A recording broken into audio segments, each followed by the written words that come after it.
Viewers, আজকে আমি দেখাবো শাহি তেহারি। আমি বাবুর্চিদের রেসিপিতে এই শাহি তেহারি কীভাবে বাসায় বানানো যায় সেই রেসিপি আপনাদের সাথে শেয়ার করব। আশা করি ভালো লাগবে। 1 কেজির মতো গরু মাংস। মশলার মধ্যে ইউজ করতেছি লং, সাদা এলাচ, বড় এলাচ 2টি, জয়ফল 4 ভাগের 1 ভাগ, জয়ত্রী, দারচিনি, কালো গোলমরিচ এবং তেজপাতা। দিয়ে দিচ্ছি 1 বাটির মতো পেঁয়াজ, টেবিল চামচের মতো আদা রসুনের পেস্ট, কাঁচামরিচ ভেঙে দিয়ে দিয়েছি এবং দিয়ে দিচ্ছি স্বাদ মতো লবণ। গুঁড়ামরিচ ইউজ করবো না, এই জন্য ঝালের পরিমাণটা বেশি দিয়েছি। আর বিরিয়ানির মশলা দিয়ে দিচ্ছি 3 টেবিল চামচ। দিয়ে দিচ্ছি টক দই গুঁড়া, দিয়ে দিচ্ছি 1-1.5 চামচ। এর মতো বেরেস্তা ভাজা তেল আর হাফ কাপ দিয়ে দিচ্ছি সরিষার তেল। তেল দেওয়ার পরে সব কিছু সুন্দরভাবে মাখিয়ে নিয়ে প্রায় ঘন্টা খানিকের মতো রেখে দেবো। কেজির একটু কম নিয়েছি পোলার চাল এবং হাফ কাপের একটু বেশি নিয়েছি মুগ ডাল, এই মিলায় সব 1 কেজির মতো নিয়েছি। সুন্দরভাবে এটা ভালোভাবে কয়েকবার করে ধুয়ে নিয়ে প্রায় আধা ঘন্টার মতো পানিতেই ডুবিয়ে রাখবো। মাংসটা 1 ঘন্টা হয়ে গেছে, এখন প্রেশার কুকারে সিদ্ধ করতে দেব। মিনিমাম 90% পর্যন্ত প্রেশার কুকারে সিদ্ধ করে নেব। ইউজ করব না, মাংসের সাথে যে গায়ে লাগা লাগা পানি আছে আর যে গামলাটা দিয়ে রেখেছিলাম সেই গামলা ধুয়ে সামান্য একটু পানি দিলাম। মুখটা আটকে দিয়ে মিনিমাম 4-5টা শীষ দিয়ে নিব যেন 90% গরু মাংস সিদ্ধ হয়।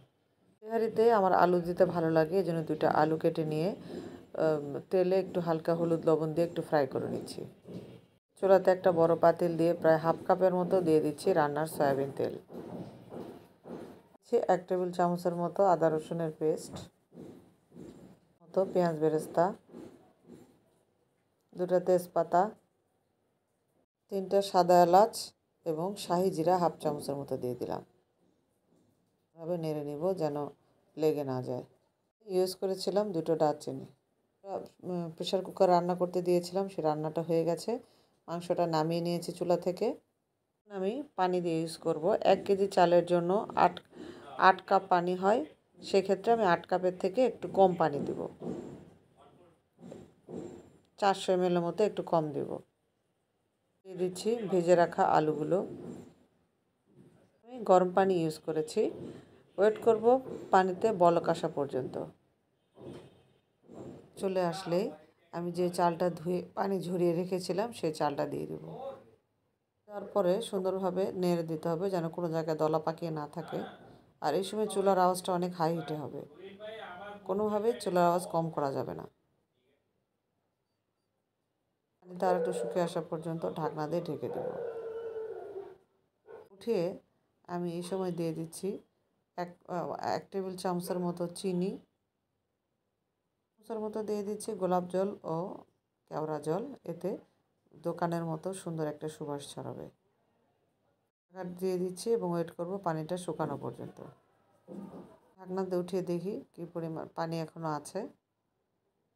এই সময়ে আমরা এরকম পানি থাকা অবস্থায় আমরা ইউজ করব গরু মাংসটা। আর 10টি কাঁচামরিচ দিয়ে দিচ্ছি। টেস্ট করে দেখব, সব কিছু মিক্সড করার পর লবণ টেস্ট করে লবণ লাগলে লবণটা দিয়ে দেব।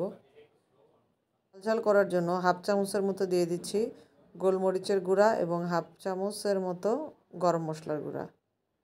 আবার সুন্দরভাবে নাড়া দিতে হবে যেন চারিদিকে ছড়িয়ে যায়। দিয়ে দিচ্ছি প্রায় 1 বাটির মতো পেঁয়াজ বেরেস্তা।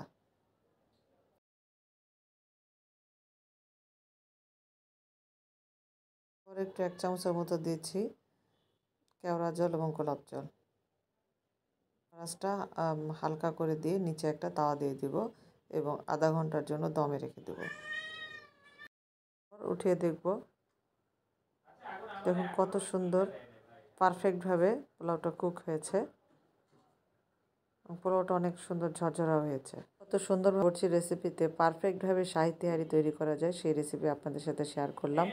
আশা করি রেসিপিটা আপনাদের ভালো লেগেছে। আপনারা এভাবে ট্রাই করে দেখবেন, কেমন হয়েছে আমাকে অবশ্যই কমেন্টস করে জানাবেন। দেখা হবে পরবর্তীতে নতুন কোনো রেসিপি নিয়ে। আল্লাহ হাফেজ।